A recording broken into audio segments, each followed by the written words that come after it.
Oke, tanpa beramal lagi, Pak Mario, waktu dan tempat dipersilakan. Silakan Pak Mario. Oke, terima kasih teman-teman. Kita malam ini mau ngomongin soal uang nih. Cien, cuan ya. Jadi kita santai aja, jadi nggak usah terlalu kaku. Nanti kalau misalkan selama perjalanan ada yang mau bertanya, boleh taruh pertanyaannya di kolom chat. Nanti kalau bisa saya jawab. Kalau tidak, nanti kita bisa di sesi tanya jawab kita bisa explore lagi. Saya mau mengucapkan terima kasih untuk teman-teman panitia yang sudah undang saya dan teman-teman partisipan yang sudah menyiapkan waktunya nih, investasi waktu lah ya. Pada jam 7:30 ini gitu ya, malam minggu lagi kan, mau kumpul di sini ngobrolin mengenai keuangan gitu ya. Sesuai topiknya itu healing nggak pusing mikirin billing tuh. Wah, jadi saya bikin judul yang berima gitu ya, karena sekarang kan anak zaman sekarang apa-apa harus healing gitu ya. Tapi kadang-kadang kalau healing uangnya nggak ada atau susah untuk di manage-nya, yang ada nanti selesai healing, habis traveling gitu ya, terus juga pusing mikirin billingnya gitu. Nah ini saya mau angkat mengenai perencanaan keuangan pribadi dan juga nanti ada segmen khusus untuk ngobrolin investasi bodong gitu ya, karena titipan banyak banget teman-teman yang mungkin terkena investasi bodong gitu ya, baik itu bentuknya robot, baik itu bentuknya aplikasi gitu ya. Nanti kita bakal ngomongin bareng di sini. Oke, perkenalkan nama saya Mario Agustian Lasso.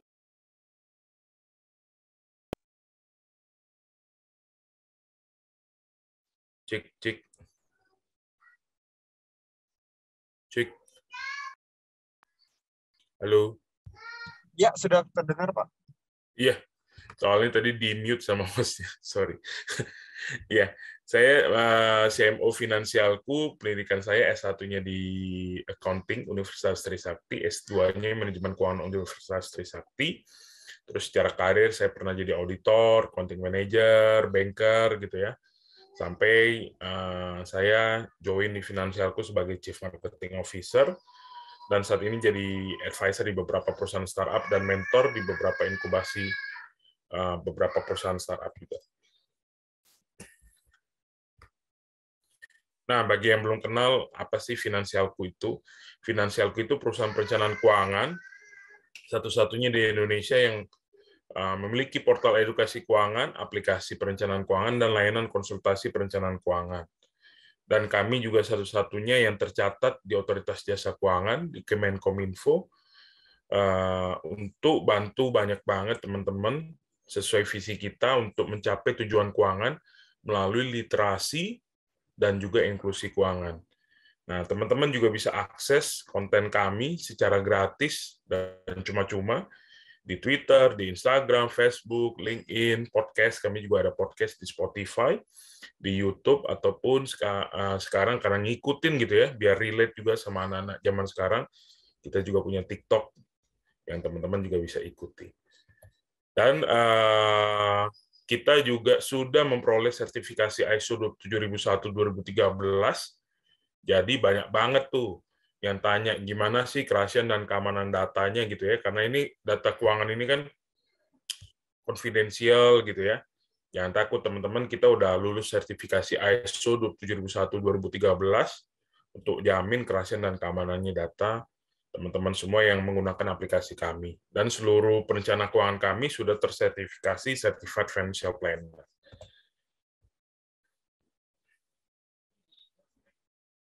Bersama finansialku.com, jujur dan terpercaya dalam setiap langkah, merencanakan keuangan, wujudkan mimpimu, your personal finance assistant, finansialku.com.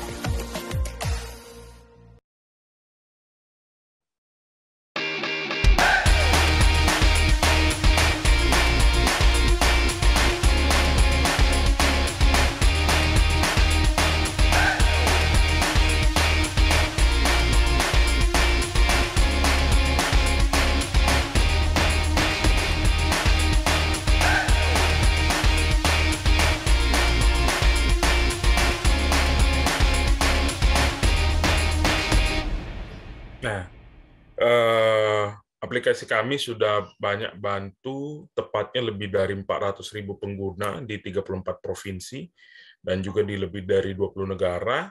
Maka dari itu jangan sungkan untuk mulai mengelola dan merencanakan keuangan bersama aplikasi Finansialku.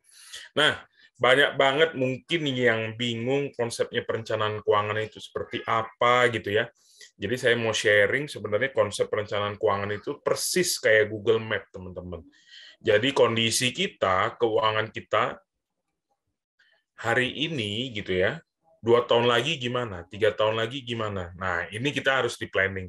Persis kayak Google Map. Jadi saya kasih contoh perencanaan keuangan itu seperti Google Map. Jadi kantor pusat kami di Bandung, di finansialku.com, misalkan diundang gitu ya, menjadi pembicara di Universitas Lampung oleh panitia.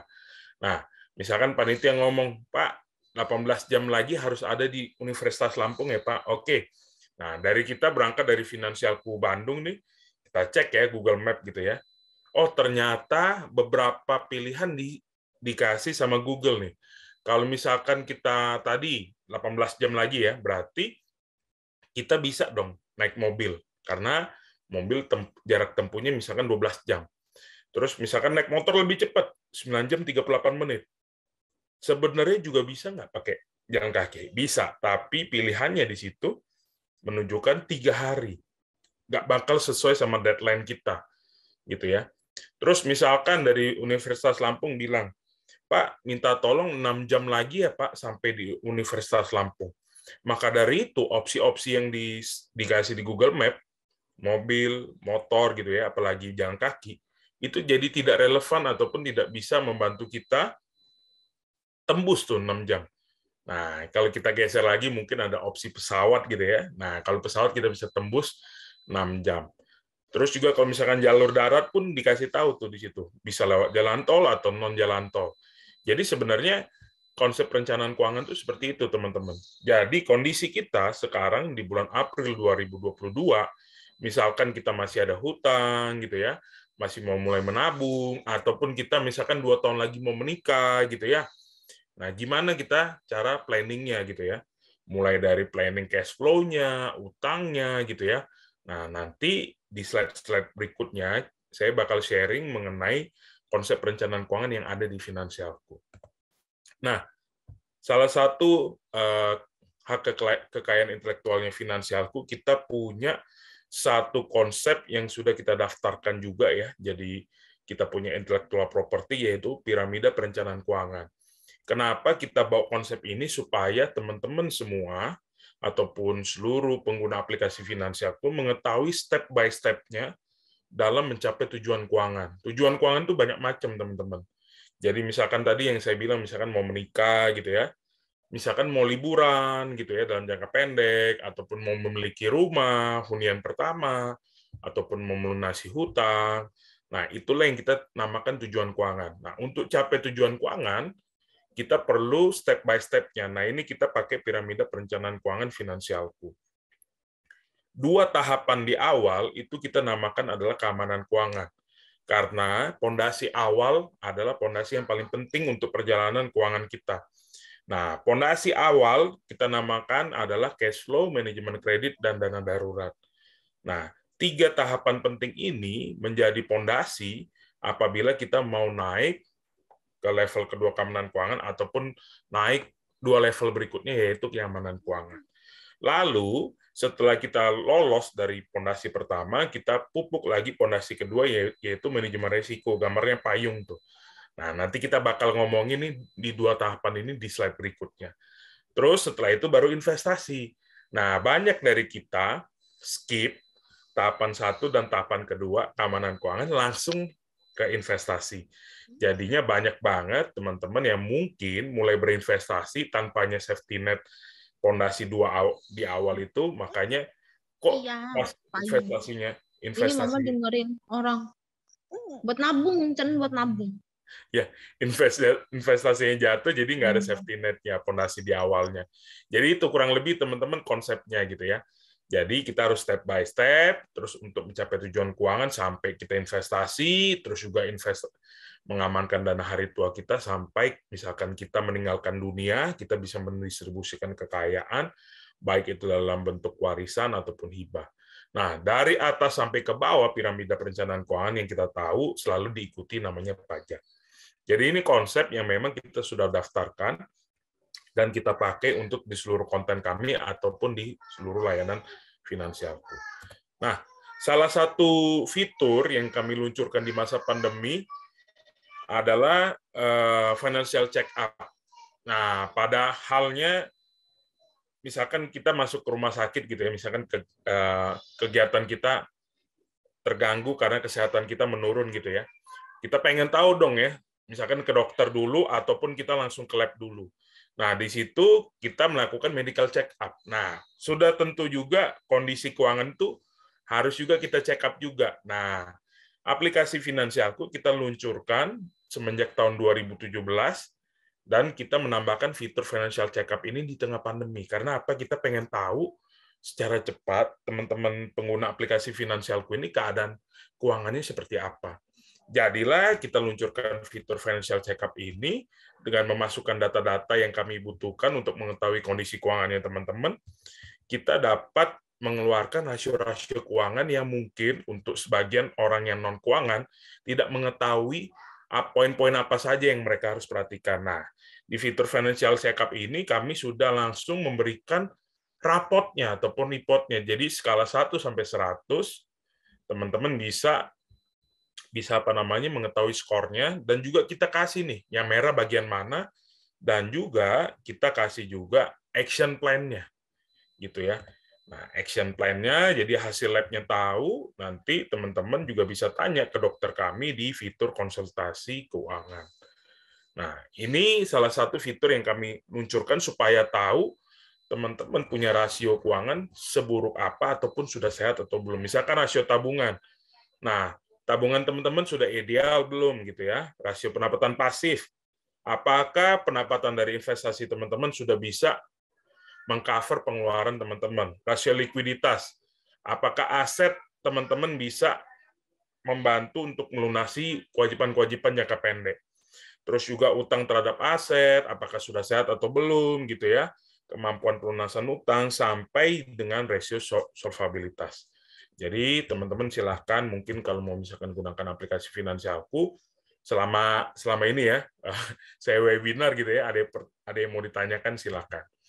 Nah, setelah kita tahu keadaan keuangan kita, nah ini salah satu kondisi yang selalu kita temukan di konsep keuangan kita sendiri gitu ya. Nah, konsepnya saya namakan adalah ember bocor. Nah, ember bocor ini adalah kondisi keuangan kita ataupun tujuan keuangan kita, teman-teman.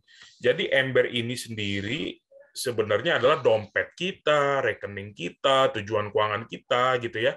Yang mungkin setiap akhir bulan bilangnya, aduh, uang saya lari kemana ya? Uang saya hilang kemana ya? Nah, di sini kemungkinan munculnya adalah bocor-bocor halus yang teman-teman sering temukan gitu ya. Misalkan bocor halus nomor 1 adalah uang parkir, teman-teman. Nah, uang parkir nilainya nggak seberapa gitu ya. Kalau misalkan teman-teman pengguna motor, parkir 2.000 gitu ya sekali parkir. Tapi kalau teman-teman mobile banget setiap hari misalkan di 3 titik, 5 titik gitu ya, sudah 10.000. Nah, misalkan teman-teman operasional 20 hari, 20 kali 10.000 udah 200.000. Nah, itu bocor halus pertama. Bocor halus kedua, setiap nanti gajian, teman-teman pasti ada bayar billing sana-sini gitu ya, ataupun transfer orang tua, transfer orang lain, ataupun belanja e-commerce gitu ya. Sering halnya kita transfer beda bank. Nah, beda bank, kalau dulu mungkin 7.500, 6.500, sekarang beberapa bank bisa menggunakan BI Fast gitu ya, 2.500. Tapi kalau misalkan 2.500, teman-teman bertransaksi dengan misalkan lebih ataupun 10 nomor rekening gitu ya, itu sudah teman-teman mengeluarkan uang sebesar 25.000 gitu ya. Terus juga bocor halus ketiga, misalkan ngopi-ngopi gitu ya, jajan-jajan gitu ya, beli-beli kue cantik gitu ya. Nah, kita rasa, aduh, ini nggak apa-apa lah, 20.000 aja kopi gitu ya, 20.000 kopi. Kalau teman-teman di Jakarta gitu ya, yang udah work from office apalagi ya, 20 hari kerja kali 25.000 udah berapa teman-teman? 500.000. Belum lagi kuota, belum lagi yang lain-lain gitu ya. Nah, ini yang saya namakan adalah ember yang bocor, teman-teman. Karena kita konsepnya setiap misalkan teman-teman yang gajian di sini ya, tiap tanggal 25, tiap tanggal 20 gitu ya. Isi nih embernya, aduh saya pokoknya mau jalan-jalan nanti ataupun saya mau nikah gitu ya. Saya isi nih ember saya set gitu ya. Tapi misalkan saya fokus misalnya 6 bulan lagi, kok nggak keisi ya? Nah, bisa jadi karena adanya bocor-bocor halus yang teman-teman luput ataupun memang teman-teman tidak bisa mengidentifikasi bocornya sebelah mana. Nah, yang kita harus lakukan adalah tambal ember-ember bocornya, teman-teman. Tambelnya itu bukannya saya minta teman-teman untuk tidak boleh lagi nih nongki-nongki ataupun transfer-transfer. Teman-teman bisa cari cara lain untuk menghemat ataupun mengurangi ataupun paling tidak mencatat. Nah, kalau teman-teman mencatat, teman-teman udah tahu nih pos-posnya. Oh ya, di sini saya keluar uang berapa, uang parkir gitu ya, uang kopi berapa, uang rokok berapa gitu ya, uang jalan-jalan berapa. Teman-teman bisa nanti pakai strateginya budgeting. Jadi teman-teman seperti orang tua saya ya zaman dulu itu dimasukin di amplop-amplop gitu. Jadi ada amplop buat liburan, amplop buat misalkan nanti jaga-jaga kalau kita sakit gitu ya. Amplop misalkan untuk nanti beli barang gitu ya untuk anaknya ataupun uang sekolah anaknya. Nah, ini ditambal-tambelin nih, ditambal-tambelin. Mungkin memang masih ada bocor 1-2 tapi paling tidak kita bisa tambel ember kita supaya yang kita isi ini bisa penuh embernya gitu ya. Jadi nggak bocor-bocor terus gitu ya. Setiap akhir bulan bingung. Wah, uang saya hilang kemana? Nah, supaya lebih cepat penuh, selain kita tambal, apalagi yang kita bisa ini nih, bisa apa namanya? Bisa kita lakukan, teman-teman. Nah, yang kita bisa lakukan adalah untuk ngisinya biar penuh gitu ya. Yang satu kita tambal, yang kedua adalah tambah penghasilan kita. Nah, tapi manage lagi gitu ya, manage waktu kita lagi gitu ya. Misalkan ini dari hasil gaji gitu ya. Terus kita bisa misalkan untuk apa namanya mengembangkan kita punya personal branding ataupun personal skill gitu ya. Misalkan tiap akhir weekend kita bikin wedding organizer gitu ya, ataupun bantu-bantu misalkan fotografi, edit video gitu ya. Sehingga ember ini cepat terisi gitu ya. Satu tambal, kedua tambah kerannya nih. Nah, kerannya ditambah gitu ya. Nggak cuma 1, 2, tapi juga bisa sampai 3. Jadi biar cepat penuh embernya. Jadi embernya penuh, jadi tujuan keuangan kita pun cepat terpenuhi. Yang pertama, identifikasi bocor halusnya. Kedua, ditambal. Minimum dicatat dulu pengeluarannya gitu ya. Yang ketiga, tambah penghasilannya supaya ember kita cepat terpenuhi dan kita bisa fokus isi ember berikutnya lagi gitu ya. Misalkan kita mau jalan-jalan ke Bali, selesai gitu ya. Saya mau punya rumah nih sebelum nikah gitu ya, selesai gitu. Jadi kita bisa memprioritaskan memang tujuan keuangan kita yang mana yang kita harus mau capai dalam waktu dekat ataupun 3 tahun ataupun 5 tahun lagi. Nah, di aplikasi Finansialku kita bisa bantu mulai dari kita mencatat keuangannya sampai anggarannya. Nah, anggarannya sendiri sama pencatatannya itu kita hubungkan secara sistem sehingga nanti kalau misalkan anggaran untuk jalan-jalan gitu ya sudah habis. Nah, nanti pas mau catat ataupun pas mau nulis anggarannya kita keluarin minusnya. Di sini udah minus nih, udah bocor nih di sini. Gitu ya. Terus kita bantu juga kita punya laporan keuangan pribadi untuk teman-teman. Nah, ini bisa tahu pos-pos pengeluaran dan pos-pos pemasukannya gitu ya.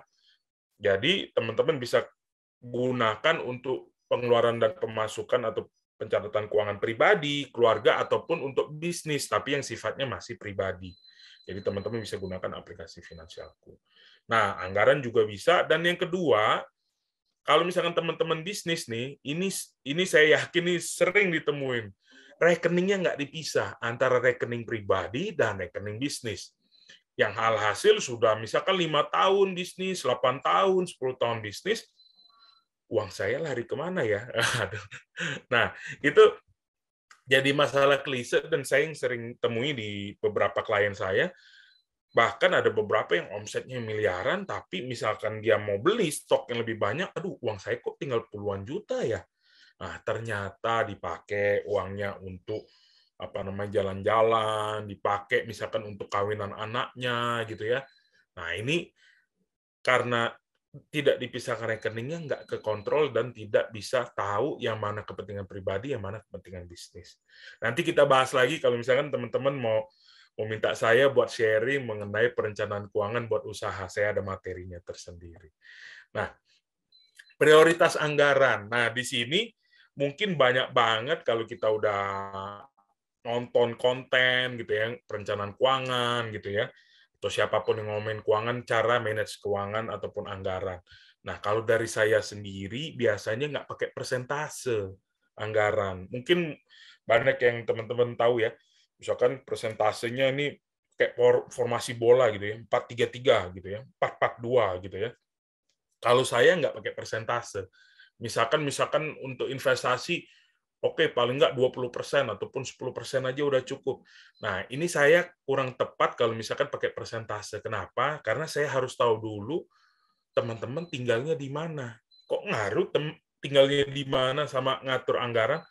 Ya ngaruh dong. Kalau misalkan teman-teman tinggalnya di Jakarta, pasti manage-nya bakal berbeda kalau misalkan manage-nya dengan teman-teman yang di Jogja ataupun teman-teman yang di Papua. Itu tentu bakal berbeda karena satu, UMR-nya saja sudah beda, kedua ya belum yang lain-lain tuh, behavior-nya, terus juga harga-harga bahan baku di sana gitu ya. Nah, ini teman-teman juga harus siasati. Maka dari itu, saya kalau misalkan ngomongin anggaran, saya bagi jadi 3, teman-teman. Yang pertama adalah pengeluaran yang sifatnya kewajiban, yang kedua adalah kebutuhan, dan yang ketiga adalah keinginan.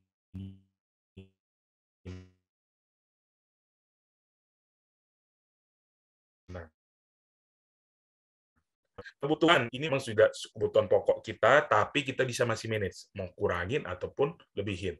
Nah, yang ketiga adalah keinginan. Jadi kita bisa sama sekali kita nggak keluarin tanpa mengurangi esensi dari kualitas hidup kita.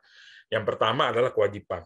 Jadi biasain list tuh teman-teman kewajiban gitu ya, mulai dari pajak kewajiban kita sama negara gitu ya, sedekah, donasi gitu ya, kembali lagi ke agama masing-masing gitu ya. Misalkan teman-teman kita yang di Muslim ada zakat, teman-teman kita di Nasrani ada yang perpuluhan gitu ya. Nah, itu di list tuh sedekah, donasi berapa. Sama yang ketiga, kewajiban kita sama sesama. Misalkan kita minjem uang ke teman kita gitu ya, harus dibayar, harus di list tuh pengeluarannya berapa. Itu cicilan utang. Ataupun kalau kita misalkan masih bantu keluarga kita ataupun orang tua kita berapa. Jadi ini kewajiban harus kita totalin dulu, misalkan pajak, sedekah, donasi, cicilan berapa. Misalnya 1 juta atau 2 juta. Nah, ini harus keluar karena bentuknya kewajiban. Terus yang ketiga, kebutuhan. Kebutuhan sebelum kita ngomongin belanja-belanja, teman-teman harus sisihkan terlebih dahulu yang namanya dana darurat, dan kalau misalkan teman-teman mau investasi, disisihkan di awal. Jangan disisakan. Kalau disisakan, pasti nggak ada sisanya. Saya jamin pasti nggak ada sisanya kalau disisakan. Jadi disisihkan dulu yang namanya dana darurat. Dana darurat apa? Nanti di slide selanjutnya saya bakal share apa itu dana darurat dan investasi berapa. Nah, investasi besarannya berapa? Silahkan tanya ke teman-teman sendiri, komitnya berapa.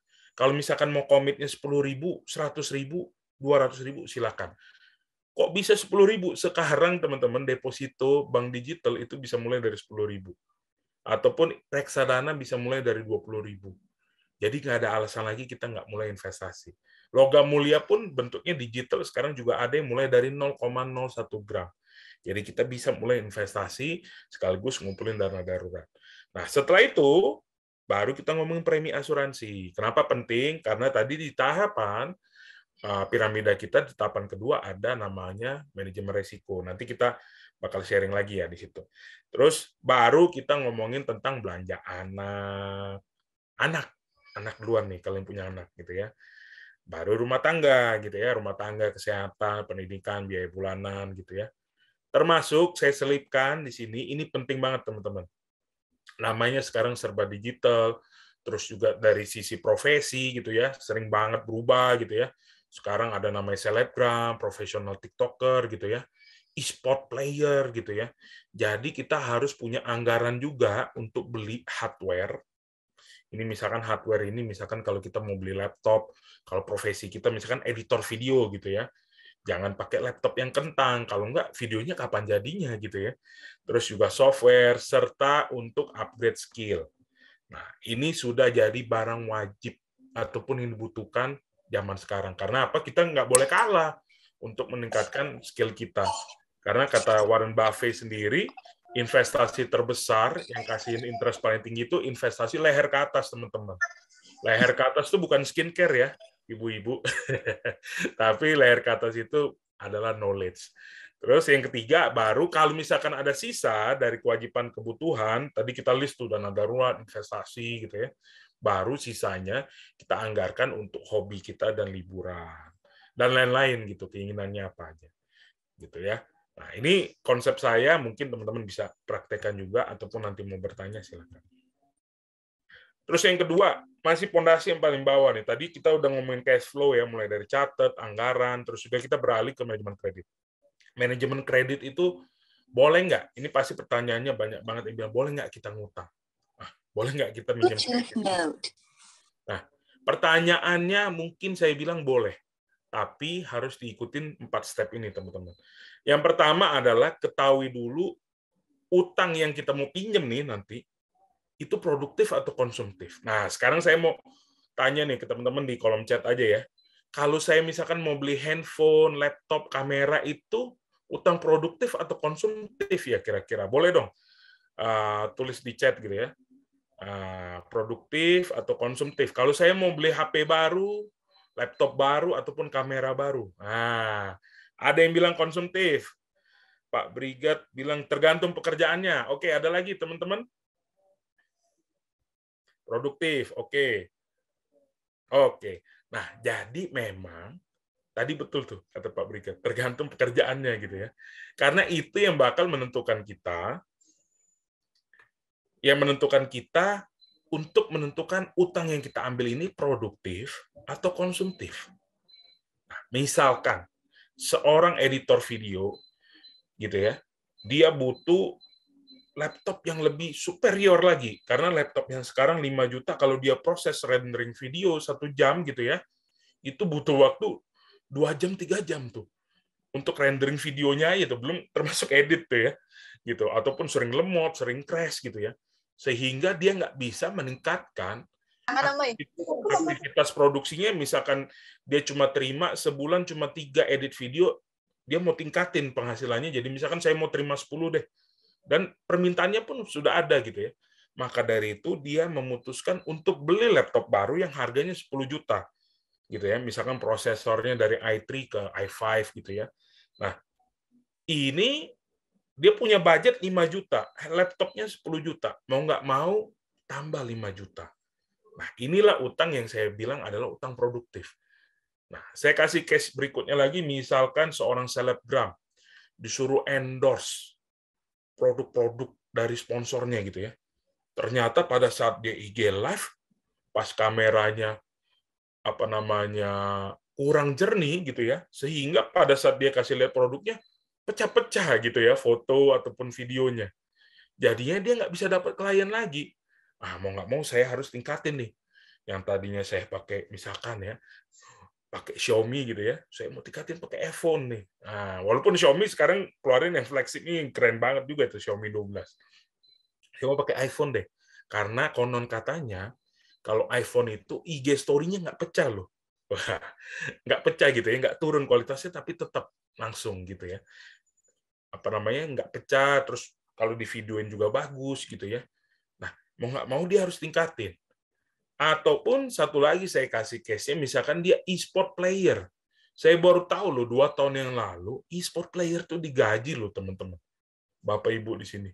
Ada yang gajinya 10 juta, ada yang gaji 15 juta. Belum lagi dia kalau misalkan menang piala gitu ya, menang di kejuaraan. Dia dapat lagi tuh hadiah dari bonusnya.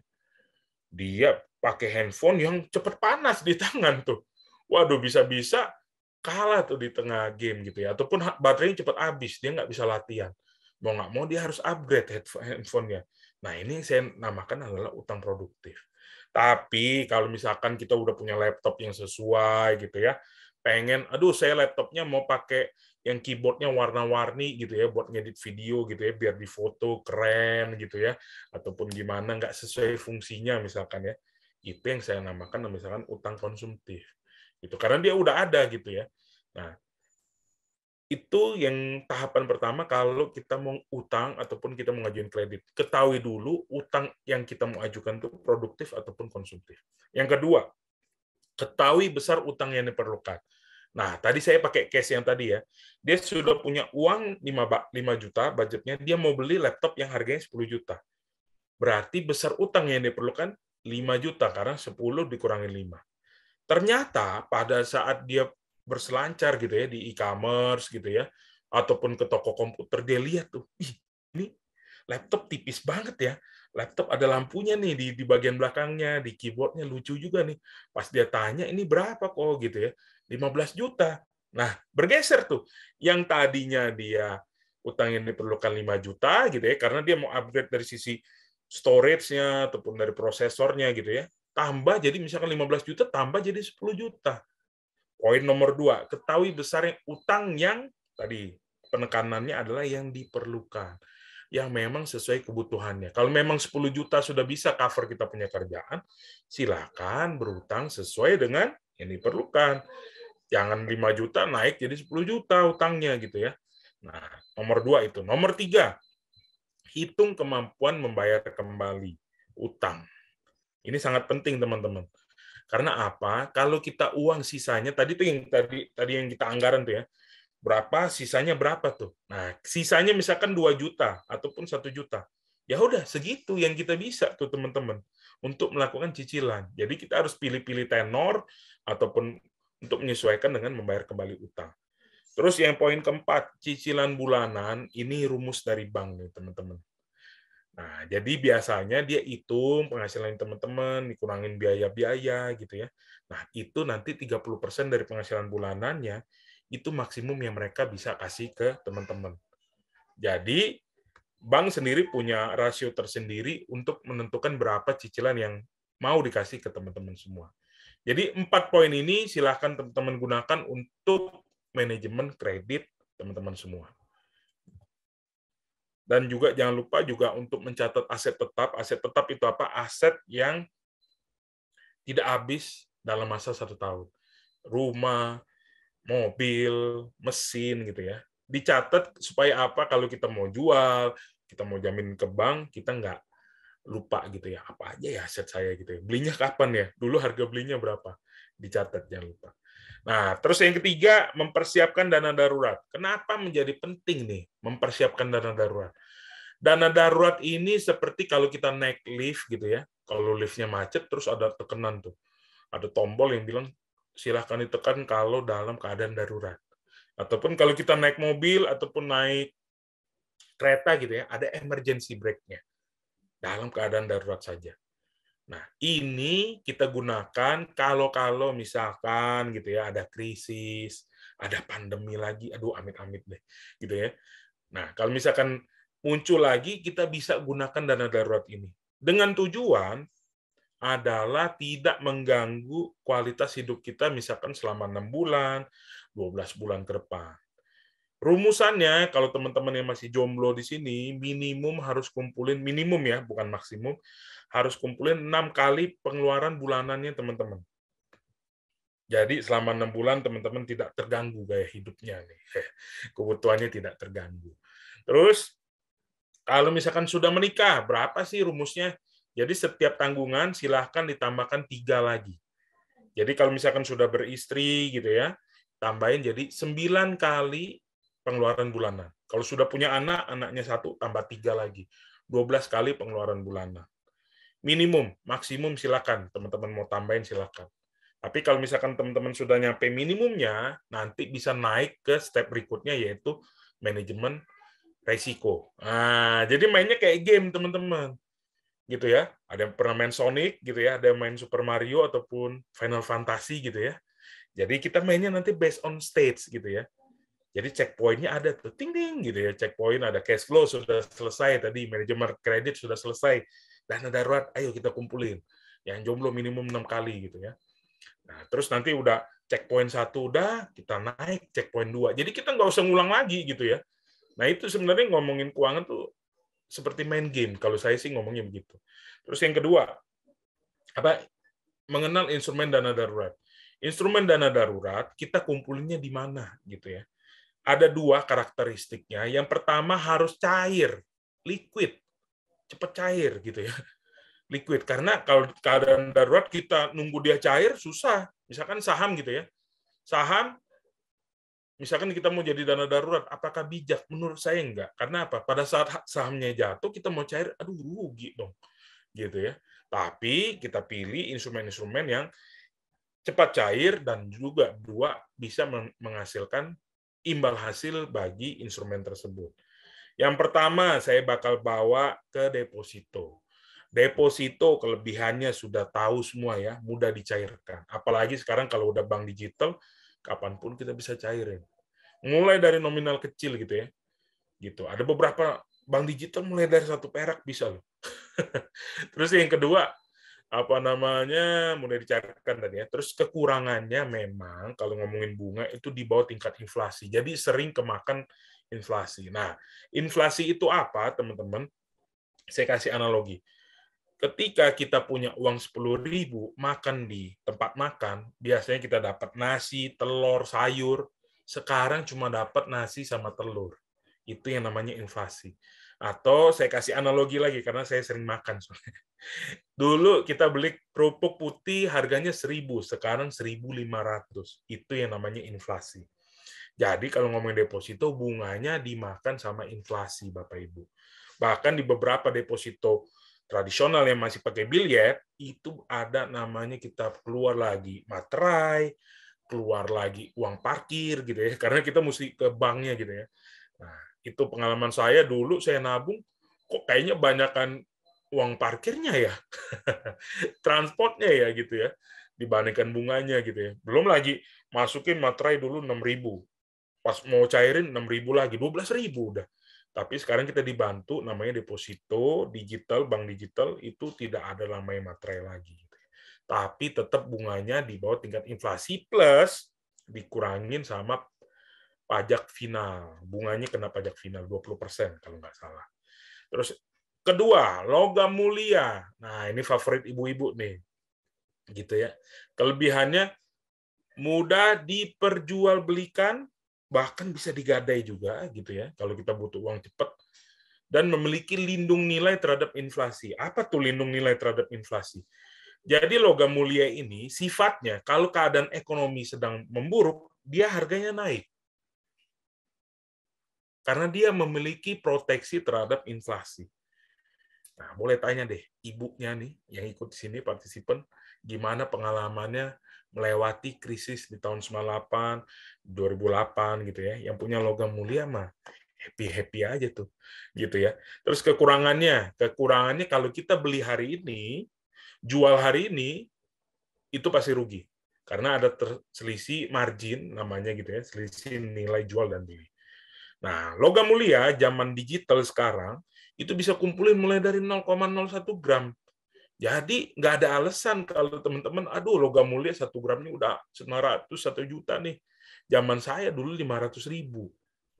Jadi saya mesti ngumpulin uang gitu ya, 500.000 pas zaman-zaman fresh graduate gitu ya. Baru kebeli tuh 1 gram gitu ya. Ataupun nunggu THR-an dulu tuh, baru beli logam mulia gitu. Sekarang nggak ada alasan lagi gitu ya, karena bisa mulai dari 0,01 gram gitu ya. Di beberapa platform yang tentunya teman-teman harus lihat sudah terdaftar atau belum di OJK ataupun di Bapepti. Yang ketiga, reksadana pasar uang. Ini kebanyakan nggak tahu nih reksadana pasar uang. Nah, reksadana itu sendiri itu sebenarnya kita menghimpun uang dan dikelola sama manajer investasi, teman-teman. Kalau ngomongin pasar uang, itu dikasih di penempatannya paling besar di deposito. Terus yang kedua di obligasi biasanya. Nah, ini kelebihannya mulai dari nominal kecil, mulai dari 20.000 bisa. Terus juga imbal hasilnya bukan objek pajak, jadi tidak dikenain pajak, teman-teman. Terus yang ketiga, nilai hasilnya di atas deposito, karena nilai yang dihimpun lumayan besar gitu ya, dia juga naruhnya bisa nego kan di bank juga. Saya mau yang bunganya tinggi nih, yang prioritas. Jadi kalau mau ngerasain taruh uang kecil tapi dapat rate deposito bank prioritas gitu ya, itu bisa cobain di reksadana pasar uang. Kekurangannya reksadana pasar uang tidak bisa langsung dicairkan. Hari ini butuh, hari ini dicairkan, hari ini dapat, nggak bisa. Jadi jangka waktunya bisa sampai maksimum T+7. Jadi maksimum 7 hari baru cair. Gitu. Jadi menyebabkan resikonya lebih tinggi dari deposito. Terus pertanyaannya harus taruh di mana? Saran saya, silakan teman-teman diversifikasi. Diversifikasi itu apa? Satu, dia taruh di deposito, ada yang ditaruh di logam mulia, ada pun taruh di reksadana pasar uang. Nah, di Finansialku, teman-teman bisa beli produk reksadana karena kami berekan dengan Bareksa dan Tanam Duit yang memang sudah terdaftar di OJK. Oke, naik ke stage berikutnya, kita ngomongin tentang manajemen risiko, teman-teman. Nah, tadi kita tahu kan ada ember, terus ada keran gitu ya. Keran itu penghasilan kita tuh. Makanya kita harus jagain si kerannya ini, keran penghasil air ini, ataupun aliran airnya, jangan sampai stop. Ataupun kalau stop, ada yang memang membantu kita tetap mengalirkan airnya gitu ya. Nah, di keuangan kita punya namanya 3 jenis penghasilan. Yang pertama aktif, yang kedua pasif, yang ketiga investasi. Yang pertama aktif, jadi diri sendiri. Selama kita sehat, kita dapat penghasilan. Gitu. Jadi misalkan kita di perusahaan gitu ya, kita kerja gitu ya, wah digaji gitu ya. Berdasarkan kita datangnya berapa hari gitu ya, misalkan nggak ada absen, bolos, kita digaji 100%. Misalkan kita sakit, wah sakit, kalau misalkan sakit pilek mah nggak apa-apa. Perusahaan pasti oke lah, ya udah nggak apa-apa, saya kasih izin sakit gitu ya. Tapi kalau sakitnya mungkin yang sakit kritis, butuh terapi gitu ya, butuh perawatan 2 bulan, 3 bulan, perusahaan pasti lihat, waduh saya nggak bisa nih bantuin ini gitu ya, bantuin karyawan saya nih, saya mesti tetap punya karyawan yang produktif gitu ya. Atau kedua, skemanya misalkan kita freelance, kita dikasih orderan fotografer gitu ya, ataupun edit, ternyata kita sakit, kita nggak bisa deliver produksi kita nggak bisa deliver karya kita, yang terjadi apa? Kita nggak dapat uang, nggak dapat penghasilan. Ini yang disebut dengan penghasilan aktif. Terus yang kedua, turunannya ataupun derivatif dari penghasilan aktif adalah penghasilan pasif, teman-teman. Jadi kita kumpulin gaji, penghasilan, kita beliin lagi aset produktif. Bisa tanah, bangunan, kendaraan, mesin. Dengan harapan, tanah kita bisa sewain, bangunan, ruko, bisa sewain, kendaraan, mesin, gitu ya, buat usaha, itu menghasilkan penghasilan buat kita. Nah, itu penghasilan pasif. Tapi ada risikonya juga, kebakaran, banjir, rusak, konslet, gitu ya, huru-hara, gempa bumi, gitu ya. Ada risikonya juga. Kalau aktif tadi kan sakit sampai meninggal dunia, gitu ya. Investasi, risikonya adalah turun pengembalian hasilnya, gitu ya. Nah, ini perlu manajemen risiko nih, Bapak Ibu. Yang pertama, penghasilan aktif bisa di-cover, manage risikonya pakai asuransi jiwa ataupun asuransi kesehatan. Ini pasti ada yang nanya nih. Kan saya karyawan sudah dapat nih asuransi dari kantor, jadi saya nggak perlu lagi dong asuransi sendiri.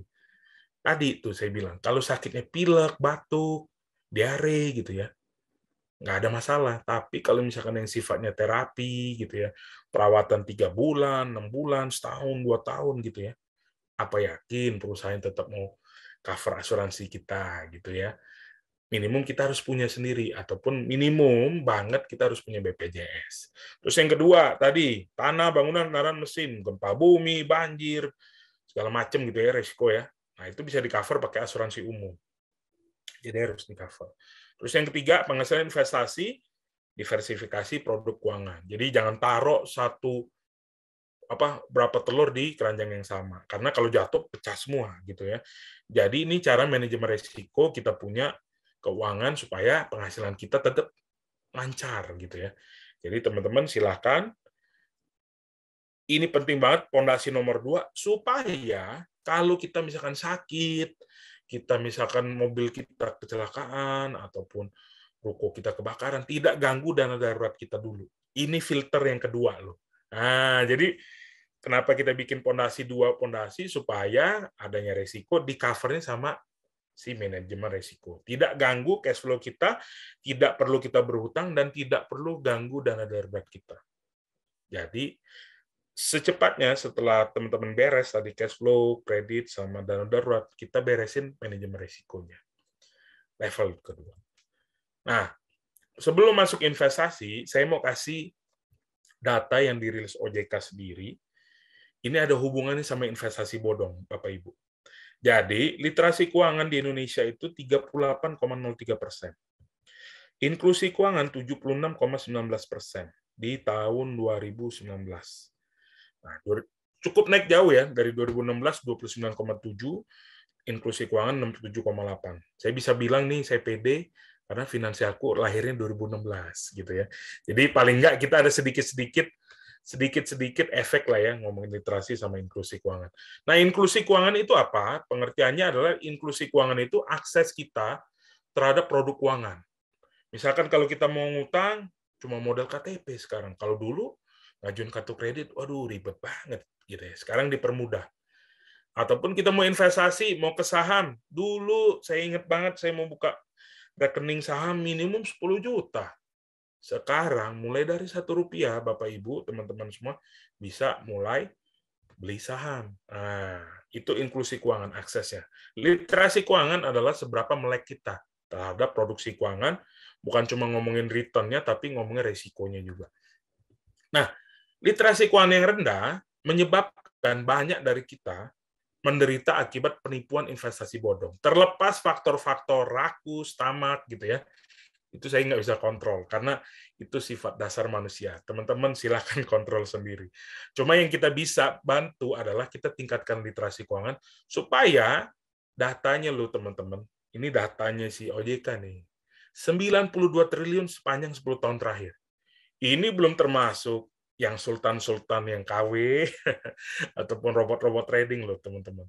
92 triliun 10 tahun terakhir. Jadi memang ada korelasinya antara rendahnya literasi keuangan dengan peningkatan angka investasi bodong. Karena biasanya yang nawarin teman kita, saudara kita, gitu ya, kita nggak enakan pertamanya, tahu-tahu dapat untung, kita kasih gitu ya, atau jadi buntung. Nah ini, jadi inilah mungkin kalau kita ngomongin soal, oke, kita dapat return, tapi kita nggak mikirin soal resikonya. Ini, jadi ada korelasinya. Kita masuk ke tahapan ketiga, yaitu investasi, supaya tadi tuh nggak pusing mikirin billing ya, healing aja gitu ya, liburan aja. Nah, investasi itu konsepnya adalah kendaraan, teman-teman. Jadi bukan tujuan, kendaraan yang bawa kita dari satu titik, tadi bawa kita ke Bandung mau ke Lampung, ataupun bawa kita 2022 menuju tujuan keuangan kita, itu kendaraan, teman-teman. Nah, bukan tujuan. Jadi kalau kita cuan, nggak usah di-share gitu ya. Karena itu bagian dari proses gitu ya. Nikmatin aja gitu ya. Karena itu kita lagi on the way gitu ya. On the way mau menikah nih. On the way mau beli rumah pertama gitu ya. Terus investasi leher ke atas, investasi terbaik bagi pemula. Mungkin banyak banget yang tanya, saya mau mulai investasi mulai dari mana? Belajar dulu. Karena investasi itu konsepnya kalau saya nanya tuh kayak belajar berenang, Bapak Ibu. Jadi belajar berenang, kita belajar dulu, cara ngambil napas gimana gitu ya, cara jalaninnya berenangnya gimana, tapi harus di dalam kolamnya. Gitu. Jadi udah belajar, kita harus terjun ke kolamnya. Jadi kita tahu tuh kapan saatnya kita ngambil napas, kapan saatnya kita tambah speed gitu ya, kapan saatnya kita tenggelam, ataupun kayak belajar naik sepeda. Jadi investasi yang terbaik adalah belajar. Terus yang kedua, kenali dan pahami resiko dulu. Sebelum melakukan investasi, sisihkan, bukan sisakan, dan konsepnya jangan main, tapi ngomongin investasi. Terus disesuaikan dengan profil resiko gitu ya. Kalau yang deg-degan nilainya naik turun, jangan main saham dulu. Nah, jangan main, saya juga salah nih ngomongnya. Jangan investasi saham dulu. Gitu ya, naik turun. Waduh, yang nggak kuat spot jantung jangan jangan investasi di saham dulu. Terus tujuan keuangan yang dicapai. Nah, tadi 3 tahun lagi, 5 tahun lagi, setahun lagi. Kalau setahun lagi saya mau incer supaya saya mau nikah nih tahun depan. Pilihannya ada 2. Kamu siap nggak investasi yang risikonya tinggi tapi dapat return yang tinggi, atau investasi yang slow aja tapi return-nya juga oke juga gitu ya. Nah, ini silakan disesuaikan sama profil risiko dan tujuan keuangan. Jadi, profil risiko saya sama tujuan keuangan saya beda sama teman-teman semua. Satu dan lain orang tuh beda-beda kombinasinya antara profil risiko dan tujuan keuangan. Terus juga investasi di produk yang sudah resmi, legal, dan terdaftar di OJK dan Bapepti. Dan yang terakhir, investasi itu keputusan berdasarkan logika, bukan dari emosi atau ikutan orang gitu ya. Karena kalau misalkan bodong atau hilang uang, ya uang kita, bukan uang mereka. Oke, dan saya sudah list beberapa contoh investasi bodong gitu ya, ciri-cirinya. Yang pertama, tidak terdaftar di OJK, Bapepti gitu ya. Kalau OJK tuh ngomongin saham, reksadana gitu ya. Kalau di Bapepti urusannya sama kripto. Urusannya sama apa lagi? Sama forex, komoditas, itu di Bapepti. Jadi sebelum misalkan kita ditawarin gitu ya, cek di websitenya OJK, cek di websitenya Bapepti, terdaftar atau tidak. Kalau tidak terdaftar, silakan dicuekin aja. Ataupun tanya yang nawarin, udah terdaftar belum? Mana sini? Kasih tahu nih websitenya OJK sama Bapepti. Karena kalau cuma logo aja mah gampang, itu kan bisa diupload logonya. Terus yang kedua, tanya legalitasnya. Tapi legalitasnya kalau misalkan dijawab nih, kita punya SIUP segala macam gitu ya.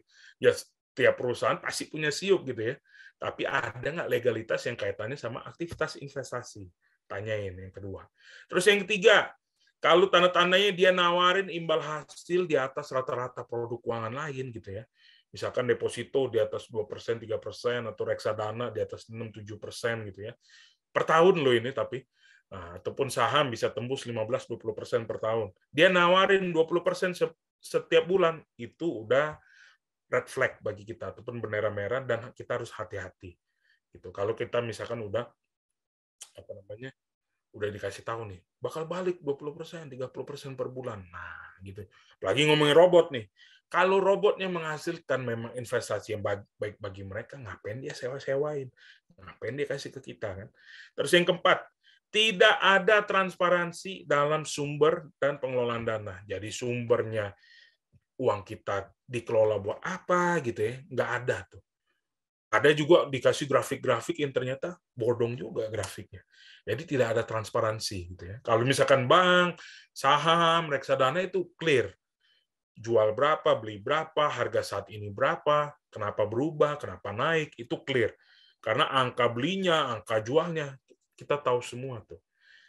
Volumenya pun kita tahu. Nah, biasanya juga itu menguntungkan di awal, tapi macet di akhir. Jadi bahasanya itu cuci piring tuh terakhir tuh.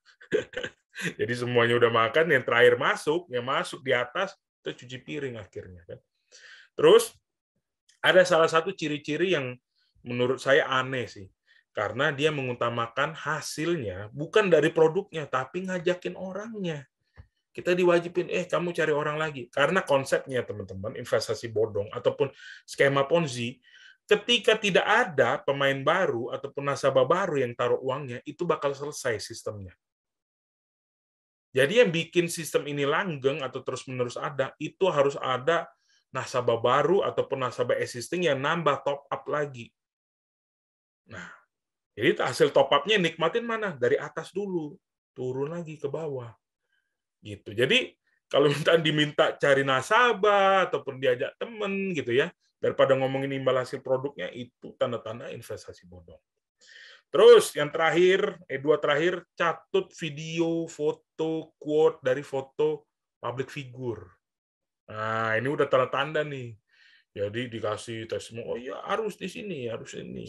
Gitu ya. Walaupun juga misalkan perbankan, saham kan ada brand ambasadornya ya. Tapi kalau misalkan dia cuma ngomongin bukan soal produknya, tapi soal si public figure-nya gitu ya, ngomongin soal investasi ini bagus, gini menguntungkan. Nah, itu juga tentangnya.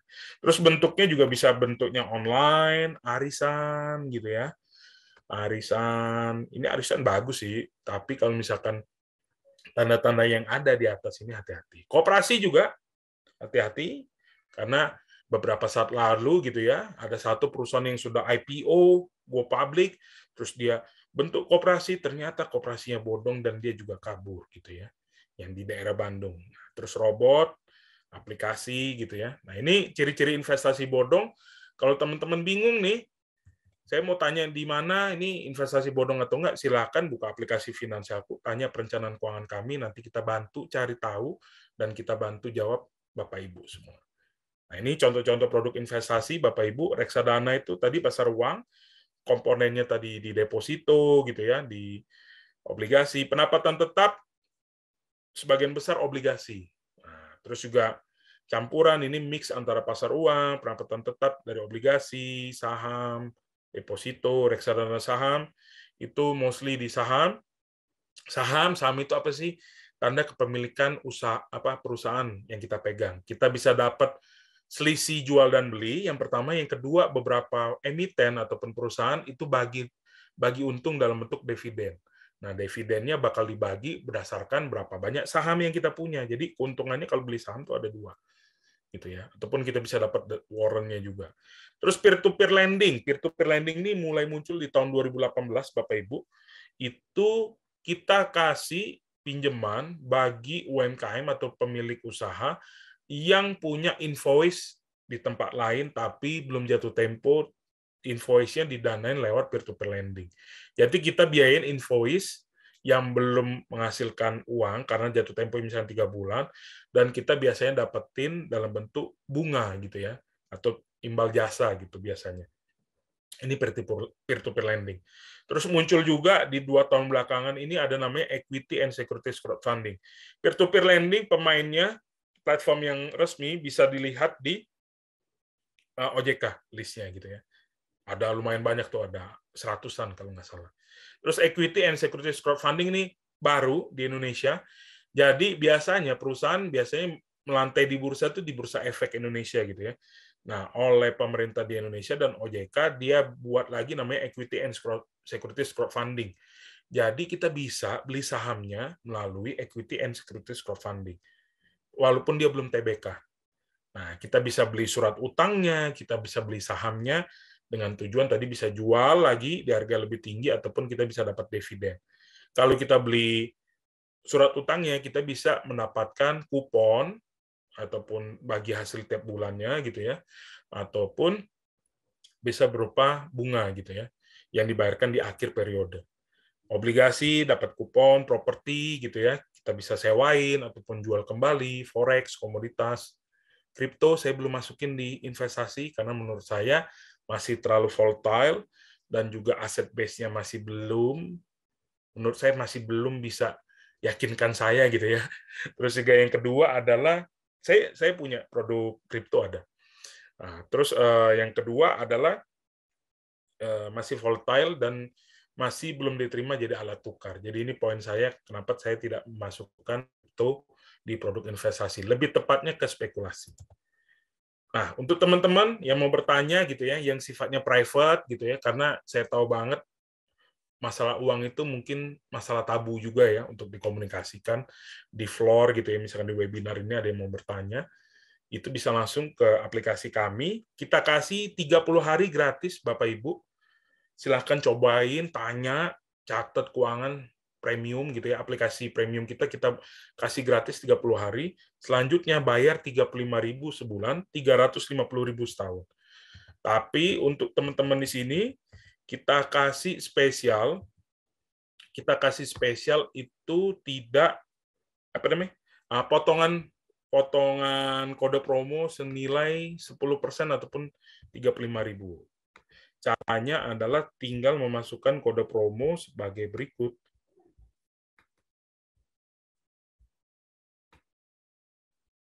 Jadi pada saat bayar Bapak Ibu, kelihatan nggak ya? Sebentar.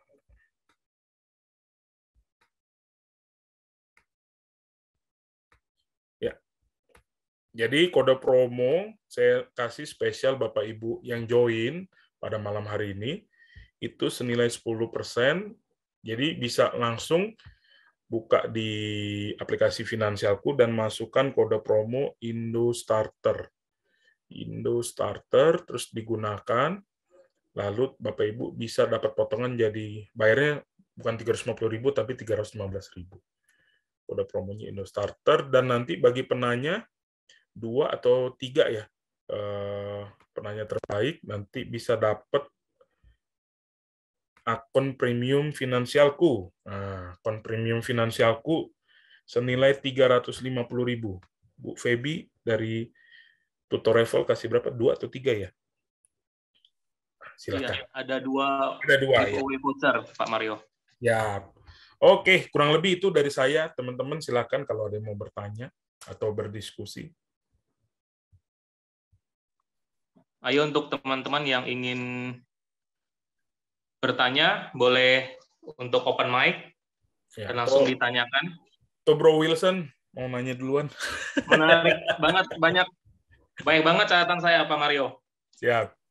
Dari apa ya, dari kewajiban, kebutuhan dan keinginan itu susunannya harus jelas ya. Kewajiban pun bersedekah itu masuk di kewajiban ya, Pak Mario. Betul, ya? Kita harus didahulukan dulu tuh karena Tuhan, sesama, negara. Jadi itu udah wajib keluar tuh bahasanya. Ini kayaknya ada satu pertanyaan yang masuk, Pak. Saya ada pertanyaan juga sih. Sebelumnya saya bacain dulu ya pertanyaan yang masuk ya. Siap. Dari Henry. Oke. Selamat malam, Pak Mario. Saya Henry dari Balikpapan. Izin bertanya, seberapa amankah emas digital ini? Bagaimana kita mengetahui suatu penyedia layanan investasi memang benar-benar menukarkan dan menyimpan dana kita dalam bentuk emas? Mengingat saat ini banyak sekali investasi bodong. Kita tentu takut kalau beli emas di awan seperti emas digital. Terima kasih. Oke, Pak Oi Henry, kebetulan saya lahirnya di Balikpapan juga. Jadi senang juga nih ada yang nanya dari Balikpapan, Pak Henry. Ya, Pak Henry, kalau untuk platform ya emas digital ini, kalau yang sudah terdaftar di OJK ataupun di Bapepti, itu bisa cek gitu ya, beberapa namanya. Cuma kalau saya kasih nama, ini bukan endorse ya Bapak Ibu. Kalau yang sudah dapat izin di OJK itu namanya Indogold. Indogold. Bapak Ibu bisa cek, Indogold itu sudah memiliki izin dari OJK. Itu yang pertama. Terus yang kedua, yang dapat izin juga dari OJK itu namanya Pegadaian. Nah, Pegadaian itu kita bisa beli emas digitalnya lewat aplikasinya, dan itu juga sudah terdaftar dan dapat izin. Nah, proses dapat daftar dan izin ini, Bapak Ibu, ini melalui proses yang panjang, dan saya tahu banget gitu ya. Karena mereka harus setor dalam bentuk apa? Dalam bentuk deposit emas. Mereka harus beli emas fisiknya, dan setiap bulan itu diaudit sama teman-teman di Otoritas Jasa Keuangan. Ada beneran nggak? Beli nggak emasnya gitu ya? Itu bisa dititipin di Antam gitu ya, ataupun di UBS, tapi harus beli dulu. Ini 2 platform ini yang udah lulus dari OJK. Terus yang kalau di konsepnya, yang kedua adalah di Bapepti. Nah, kalau Bapepti ini bentuknya adalah aset berjangka. Jadi mereka bentuknya futures jatuhnya. Nah, ini beberapa futures ini menawarkan juga emas dalam bentuk digital dan tapi bisa dicetak juga. Nah, ini prosesnya kurang lebih sama seperti OJK, tapi rigidnya adalah sebenarnya mereka harus punya deposit berupa emas juga. Jadi mau pakai 2 platform yang berizin di OJK ataupun Bapepti, silahkan Bapak Ibu. Yang penting as long as selama mereka terdaftar di websitenya Bapepti dan di Otoritas Jasa Keuangan. Supaya kita tidak terkecoh gitu ya. Wah, saya udah beli emas, kita mau cetak nggak bisa gitu ya. Ataupun kita mau tarik nggak bisa. Ini harus Bapak Ibu harus perhatikan benar-benar, karena ada beberapa platform juga yang nggak bisa cetak emasnya gitu ya. Kalau Indogold itu saya tahu banget gitu ya. Ini bukannya promosi, mereka basisnya adalah toko emas. Toko emas yang berkembang jadi digital platform gitu ya. Kalau Pegadaian Bapak Ibu tahu lah ya. Dari kita mau gade emas gitu ya, mau beli emas, mereka juga ada gitu. Bahkan mereka juga ada yang apa namanya ngebentuk logam mulia sendiri pakai brandnya Galeri 24 tuh kalau nggak salah namanya. Nah, itu. Kurang lebih itu Pak Henry. Jadi kalau kita sebelum beli gitu ya, itu kita harus tahu dulu apakah mereka terdaftar di OJK ataupun di Bapepti atau tidak. Gitu. Kurang lebih itu. Thank you Pak Mario ya. Makasih Pak Mario. Berarti Indogold sama Pegadaian lebih cenderung lebih aman ya Pak Mario ya? Bisa dikatakan begitu karena mereka sudah di-list sama OJK sih. Ini sepengetahuan saya baru ada 2. Karena dulu itu peraturannya itu lempar-lemparan antara Bapepti sama OJK. Ini saya sharing aja di sini. Mungkin ada yang orang OJK atau Bapepti di sini bisa tambahin juga ya. Karena dulu mereka mau taruh di apa namanya di Bapepti gitu ya, ataupun di OJK nggak bisa. Nah, di e-commerce nih. Nah, di e-commerce dulu sempat ada kasus. Nah, saya kasih tahu aja sekarang. Dulu kasusnya Tokopedia dulu kerjasama sama eStripMas. Nah, kalau mungkin ada yang pernah beli gitu ya, itu dulu nggak bisa dicetak, nggak bisa ditarik. Nah, itu jadi masalah tuh. Dan ternyata eStripMas dulu itu tidak terdaftar di OJK ataupun Bapepti. Itu yang bikin masalah tuh. Nah, jadi miss juga tuh teman-teman dari e-commerce juga kemarin itu, makanya sempat muncul isu tersebut gitu. Terus Pak melanjutkan yang pertanyaan Pak Henry, kalau misalkan kayak e-commerce yang ada penyisian untuk invest. Nah ini Bu Feby. Jadi kalau sekarang kalau nggak salah ya, nanti correct me if I'm wrong, kalau di Tokopedia tuh udah kerjasama sama Pegadaian gitu. Nah ya kan, ini orang Traveloka udah tambahin. Sekarang pakai Pegadaian nih. Topet sama Traveloka. Dulu Topet itu sama eStripMas, sempat ada masalah. Sekarang sudah sama Pegadaian. Itu dia jawabannya. Sip. Wah, jadi panas nih. Ini ada pertanyaan lagi, Pak Mario. Siap. Thank you, Ko Willy Dari- dan Bu Feby. Pak Mario ada pertanyaan lagi nih dari Ya. Binjai, Pak. Oke, salam. Selamat malam, ya. Pak Mario. Saya mau bertanya, apakah investasi P2P seperti aplikasi akseleran cukup menjanjikan sebagai investasi? Oke, ini saya jawab ya dari Binjai ini. Jadi saya juga invest juga di peer-to-peer lending, salah satunya akseleran. Jadi yang kita harus tahu ini adalah konsepnya dari akseleran ini sendiri, kita bayarin invoice dari orang lain. Nah, invoice dari orang lain. Jadi misalkan saya punya PT, saya mau nagih, aduh 3 bulan lagi nih, kita perlu gajian ataupun beli produksi baru. Jadi invoice ini saya jaminkan di akseleran, dan akseleran kasih untuk si lender, sebutannya lender di situ bukan investor gitu ya. Untuk siapa yang mau beli nih invoice-nya gitu ya. Nanti dijanjikan tuh 18% per tahun, 17% per tahun, itu yang bakal jadi penghasilan kita. Cuman yang jadi resikonya adalah apabila invoice-nya ini, misalkan janjinya 3 bulan nih, ternyata pas 3 bulan, bohir ataupun yang punya project, itu telat bayar. Itu kita nggak bisa kontrol, Bapak Ibu. Nggak bisa kontrol gitu kan bahasanya. Kalau telat, ya yang jatuhnya adalah pokok kita nggak kembali, terus yang kedua bunga kita nggak kembali. Cuman memang di akseleran ataupun di P2P lain, mereka ada mitigasi risiko dalam bentuk asuransi kredit. Jadi kalau misalkan default pada saat pembayaran pertamanya, mereka bisa kasih, tapi nggak bisa 100% juga. Nah, jadi resikonya itu. Jadi ada resiko invoice-nya tidak bisa dicairkan ataupun telat dicairkan. Tapi setahu ini, selama ini saya jadi pengguna akseleran, mereka selalu informasikan progresnya apabila tertagih ataupun tidak tertagih ataupun telat bayarnya. Mereka selalu komunikasi dan ada usaha untuk menagih juga. Jadi menjanjikan atau tidak menjanjikan karena ada imbal hasilnya tinggi, Pak, di atas 15% biasanya. Tapi resikonya cukup tinggi juga apabila invoice tersebut telat dibayar ataupun tidak dibayarkan oleh yang punya project. Kurang lebih itu, Pak, jawaban dari saya.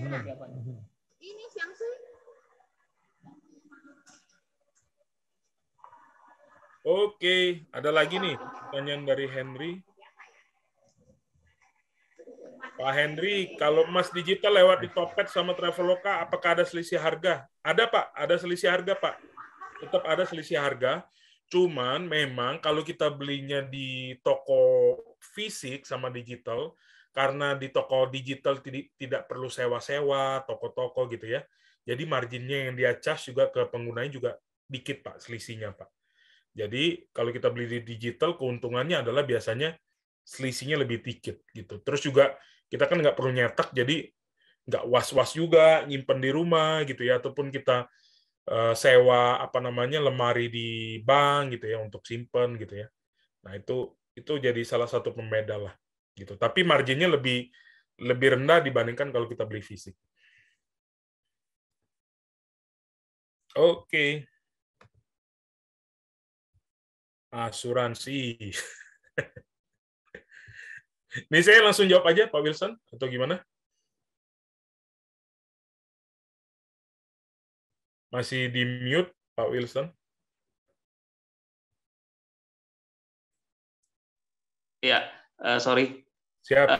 Kita bacain saja pertanyaannya Pak ya. Saya bacain dulu biar teman-teman yang lain juga bisa mendengar ya.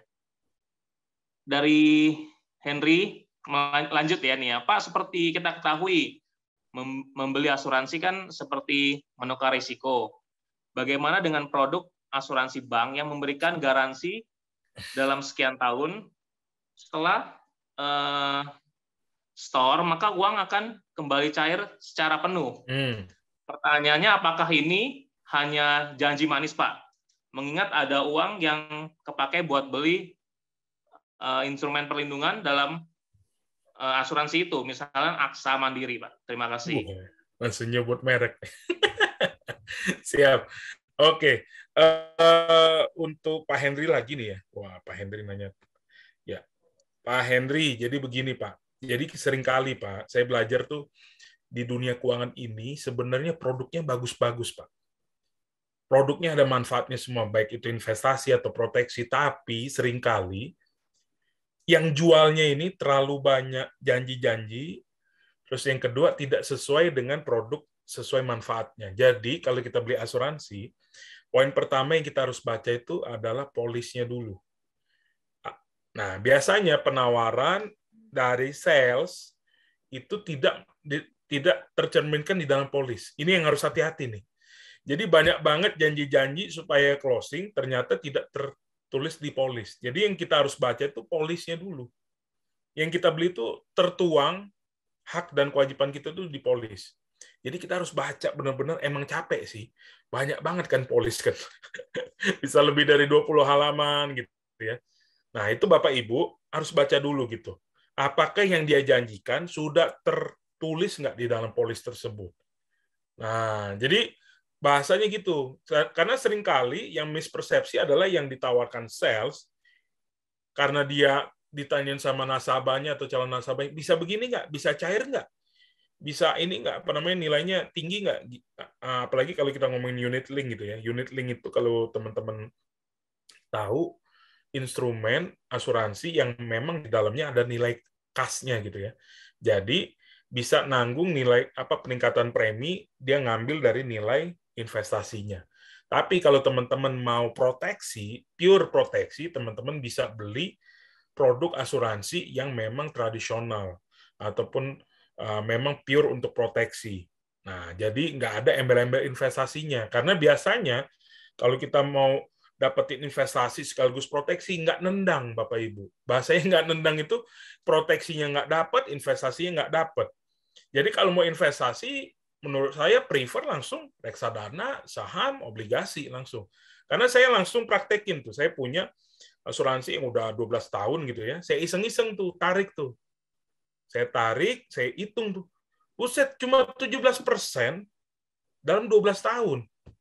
Berarti kan paling nggak cuma 1,5 setiap tahunnya tuh pengembaliannya.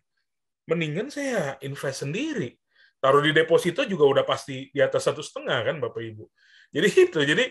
Jadi ketahui banget reksadana, sebenarnya mereka juga taruh unit link-nya itu di reksadana juga tuh. Gitu. Taruh di reksadana, taruh di saham. Kalau nilai reksadananya lagi tinggi, pengembalian kita lagi tinggi. Tapi kalau saham sama reksadana yang lagi jatuh, nilai unit link kita juga jatuh. Jadi, yang kita harus tahu dulu adalah soal si sahamnya ini, kok saham? Oh ya, si asuransinya ini di uang kembali cair secara penuh ada nggak di polisnya? Terus juga kalau misalkan ngomongin imbal hasilnya segala macam, ada nggak di polisnya? Jadi itu dulu Pak Henry yang kita harus tahu. Jadi kalau kita beli asuransi, harus baca polisnya. Terus yang kedua, kalau misalkan bingung baca polisnya, bisa foto polisnya, nanti kita bantu liatin sama review polisnya Bapak. Apakah sesuai dengan kebutuhan atau tidak. Langsung di dalam aplikasi Finansialku. Pak Mario? Nah, ini kalau di kontrak asuransi tertulis 5 tahun nyetor dan setelah 10 tahun, kalau memang tertulis, itu bisa langsung di ini Pak, langsung bisa dikejar sampai nanti kalau misalkan tidak dicairkan atau apa. Tapi biasanya juga Bapak harus lihat kondisi-kondisi terkaitnya Pak. Gitu. Misalkan kalau kita telat setor 3 bulan, angus gitu. Nah, itu harus kita baca lagi tuh di kontrak asuransinya. Nanti Pak Henry, Pak, silakan download aplikasi Finansialku. Di kontrak asuransinya Bapak bisa foto, nanti kita bisa bantu review, Pak. Bapak silakan tanya sebanyak-banyaknya sama Certified Financial Planner kami, Pak. Kalau misalkan tertulis, minimum itu bisa dipercaya, cuma biasanya Bapak lihat lagi, biasanya banyak pasal, Pak, soal kondisinya, soal cair penuh atau tidaknya, Pak. Kurang lebih itu, Pak. Pak Henry. Karena itu bisa berkurang atau apa itu berdasarkan Pak Henry aplikasinya. Aku perlu detail banget nih Pak Henry untuk jawab ini supaya nggak salah jawab. Nanti Bapak bisa foto dan diskusi sama financial planner kami untuk kita lihat benar-benar screening lah satu polisnya Bapak gitu. Untuk Ko Henry bisa di-download kok Finansialku di Google Play atau App Store. Ya, gitu. Jadi kita bisa confidence juga kasih advice untuk Pak Henry. Gitu. Pak Mario, ini ada pertanyaan lagi dari Binjai, Pak. Kebetulan sudah nyemplung 2 tahun. Nggak apa-apa, Pak. Nanti kita bantu liatin, Pak. Kita bantu liatin. Siap. Dan soal data, jangan takut, Pak. Kita udah lulus ISO 27001. Kita diaudit setiap tahun. Jadi kita bisa ini. Beli asuransi di Finansialku jika polis. Kita nggak jualan asuransi, Pak Luki. Jadi, kita cuma bisa buat ini aja, untuk advisor aja ataupun financial planner. Gitu. Sampai saat ini kita belum jualan asuransi. Pak Mario, ini ada pertanyaan dari Binjai, Pak. Oke. Oh iya. Saya bacakan ya, Pak ya. Iya, ada berita kalau Iya, nantinya kripto akan kena pajak. Berarti dengan dikenakan pajak, dijadikan investasi. Sepertinya halnya saham, bukannya saham juga investasi spekulasi. Oke, gini Pak, soal kripto, sebenarnya itu kalau dikasih pajak itu bukan jadi tanda dia investasi, Pak. Jadi segala bentuk trading di Indonesia, perdagangan, baik itu dari komoditas, baik fisik maupun digital, yang menghasilkan manfaat bagi yang trading, itu dikenai pajak, Pak. Gitu. Bukan konsepnya diakui sebagai investasi. Itu yang pertama. Terus yang kedua, saham juga investasi spekulasi. Nah, tergantung, Pak. Jadi, kalau saya sendiri, Pak, untuk beli atau jual di saham, saya tahu, Pak, landing base saya kenapa saya beli, kenapa saya jual. Nah, banyak, Pak, fundamental, terus juga teknikalnya, dan juga kalau misalkan kita ngomongin saham, kita tahu perusahaannya, domainnya apa, dia jualnya apa, turunnya kenapa, naiknya kenapa, itu ada jawabannya semua, Pak. Jadi, kalau untuk di kripto, sampai saat ini, Pak, saya di kripto, itu kenapa saya bisa labeling jadi spekulasi, karena murni naiknya kapan, turunnya kenapa, berdasarkan volume transaksi, jual dan belinya. That's it, Pak. Gitu. Jadi, saya bisa masuk ke kripto pada saat nanti angkanya di bawah 500, misalkan Bitcoin. Nanti saya jual di atas 800, 900. Udah, that's it. Saya main di kripto cuma kayak gitu aja. Gitu ya. Kalau mau pendek-pendek, short gitu ya, bisa juga. Karena murni spekulasi. Gitu ya. Kita tebak bid sama sales-nya lebih tinggi yang mana gitu ya. Udah, kurang lebih seperti itu, Pak. Tapi kalau di saham, saya bisa bilang itu investasi karena saya bisa rely on 3 tahun lagi, 5 tahun lagi, setahun lagi gitu ya. Nah, gitu Pak. Kurang lebih itu kenapa saya bilang saham itu investasi. Dan juga poin nomor berikutnya adalah kalau kripto itu tidak dibatasi naik sama turunnya, Pak. Kalau saham auto reject atas, auto reject bawah sudah disiapkan secara regulasi. Dan juga kalau misalkan si perusahaannya tidak mau submit even kayak laporan keuangan, disuspend sama sahamnya, sama bursanya. Jadi mereka sudah well regulated, makanya saya bisa bilang itu investasi. Tapi kalau untuk kripto, selama as long as dia atas bawahnya nggak bisa, terus aset yang saya nilai nggak bisa gitu ya, itu saya bisa bilang itu spekulasi atau bahasanya monkey business, Pak. Gitu. Kenapa saya ikut juga di dalamnya untuk saya mengetahui sejauh apa sih naik turunnya ini kripto. Kurang lebih itu, Pak. Iya, thank you Pak Mario. Siap. Iya, Pak, ini saya ada satu pertanyaan, Pak. Siap. Kan tadi ngomongin tentang keran air. Siap. Nah, di pandemi kan pasti keran air nih agak mampet nih. Betul. Kira-kira ada nggak sih Pak tips-tipsnya, Pak? Ya. Untuk solusinya bagaimana, Pak? Oke, kalau dari saya satu, Pak. Kalau dari saya satu tuh lihat di masa pandemi ini banyak orang-orang tuh meningkatkan skill dirinya masing-masing, Pak. Yang tadinya nggak bisa masak jadi masak, yang tadinya masak jadi jualan, gitu. Itu udah jadi kayak pattern tersendiri, Pak. Bahkan di komplek rumah kita, Pak Wilson juga tahu, yang tadinya nggak pernah jualan makanan jadi jualan makanan sekarang, atau penjualan sesuatu lah. Nah, dengan meningkatkan skill pribadinya, dia bisa membuka keran air yang baru, Pak, bahasanya. Jadi tadi makanya di bagian kewajiban kebutuhan, di bagian kebutuhan itu paling bawah itu ada saya kasih anggaran untuk software, hardware, dan juga meningkatin skill, Pak. Karena kita nggak bisa nyaman di zona nyaman kita pada saat tertabrak sama pandemi ataupun krisis, kita juga jadi bingung, keran air kita mampet nih. Gitu kan. Kita pilihannya cuma dua kan, panggil tukang ledeng buat benerin tuh keran, atau satu lagi, tambah lagi sumber air baru, Pak Wilson. Jadi itu konsep dari saya. Thank you, Pak Mario, setuju, Pak. Ini waktunya juga sudah cukup malam ya. Kira-kira dari teman-teman ada yang ingin memberikan testimoni? Mungkin ini di Lampung lagi nobar ini. Wah, halo Lampung, selamat malam. Siap. Saya juga lama nih di Lampung dari tahun 94 sampai 2005. Baru ngerantau ke Jakarta habis itu. Kira-kira dari teman-teman ada yang memberikan testimoni? Mungkin Dr. Brigad? Ya, thank you, Ko Wilson. Ya, silakan. Mungkin saya sedikit cerita mengenai penjelasan dari materi oleh Pak Mario. Siap. Materinya sangat baik, Pak. Cuman sayang waktunya yang sangat singkat. Jadinya kita juga khususnya untuk kita-kita yang masih muda, kita kan di sini dijadikan satu kelompok yang muda-mudinya, Pak.